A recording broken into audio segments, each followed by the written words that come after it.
अल्लाहुम्मा सल्लि अला सय्यिदिना मुहम्मदिन व अला आलि सय्यिदिना मुहम्मदिन व बारिक व सल्लिम। अल्लाह रब्बुल इज़्ज़त की मर्ज़ी से आता है और उसी की मर्ज़ी से दुनिया से जाता है। अक्लमंद है वो इंसान जो दरमियानी वक़्त को अल्लाह रब्बुल इज़्ज़त की मर्ज़ी के मुताबिक गुजारता है, अपनी मन मर्ज़ी नहीं चलाता। फरमाया आजिज़ है, महरूम है वो इंसान जो दरमियानी वक़्त को अपनी मर्ज़ी के मुताबिक गुजार देता है, रब चाही ज़िंदगी इख्तियार नहीं करता। आज हम देखते हैं हर तरफ टेंशनें, परेशानी हैं। मर्द भी परेशान है, औरत भी परेशान है, छोटा भी परेशान है, बड़ा भी परेशान है, देहाती भी परेशान है, शहरी भी परेशान है। हर एक की कोशिश है माल पैसा जमा हो जाएगा, मेरी परेशानी ख़त्म हो जाएगी। मेरे पास अपना मकान नहीं है, मेरा मकान बन जाएगा, मेरी परेशानी ख़त्म हो जाएगी। जॉब मिल जाएगी, मेरी परेशानी ख़त्म हो जाएगी। हम दुनिया में देखते हैं लोगों के पास ये सारी नेमतें मौजूद हैं, उसके बावजूद भी टेंशनों और परेशानियों के अंदर वक्त गुजार रहे हैं। मालूम ये चला कि माल पैसे से परेशानी ख़त्म नहीं होती, बंगलों के बन जाने से परेशानियाँ ख़त्म नहीं होती, किसी ऊंचे ओहदे के ऊपर पहुंच जाने से परेशानियाँ ख़त्म नहीं होती। परेशानियाँ ख़त्म होने का तरीका कोई और है। वो तरीका क्या है?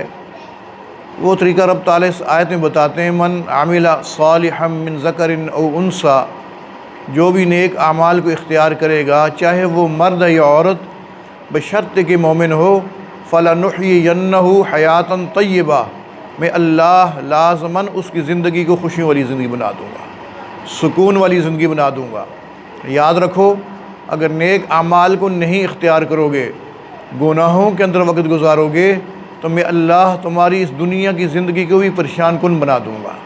फरमाया मन आरद अन ज़िक्री फ़इन्न लहू मईशतन ज़न्का, जो भी मेरी याद से मुँह मोड़ की ज़िंदगी गुजारेगा, मैं अल्लाह एक सज़ा दुनिया में उसको नक़द ये दूँगा कि उसकी मईशत को तंग करके रख दूँगा।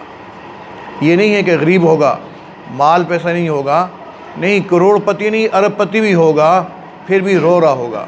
आज हम दुनिया में देखते हैं अमीर कबीर लोग हैं, 40-40, 50-50, 60-60 ख़ानदानों की किफ़ालत कर सकते हैं, लेकिन आप उनसे पूछिए क्या हाल है, कहते हैं क्या बताएं, हाल बेहाल है। औलाद कैसी है? ओ जी अफलातून बनी हुई है। बीवी कैसी है? न पूछो, मुँह से बात निकलती नहीं, सौ सुना देती है। औरत से पूछो खाविंद कैसा है, जब भी घर में आता है उसके माथे के ऊपर 12 बज रहे होते हैं। ये टेंशनों वाली बातें बंदा क्यों कर रहा होता है? इसलिए कि उसका ताल्लुक़ अपने रब से टूटा हुआ होता है।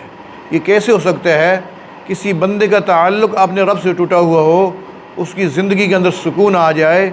ये नामुमकिन सी बात है। लिहाजा आज इस मुख्तसर महफ़िल में हम सब मर्दों औरतों ने ये अहद करना है कि हमने अपनी ज़िंदगी से अल्लाह की नाफरमानी को निकालना है और नेक आमाल को इख्तियार करना है। हम नेक आमाल को इख्तियार करेंगे, अल्लाह रब्बुल इज़्ज़त हमारी ज़िंदगी खुशहाल बना देगा।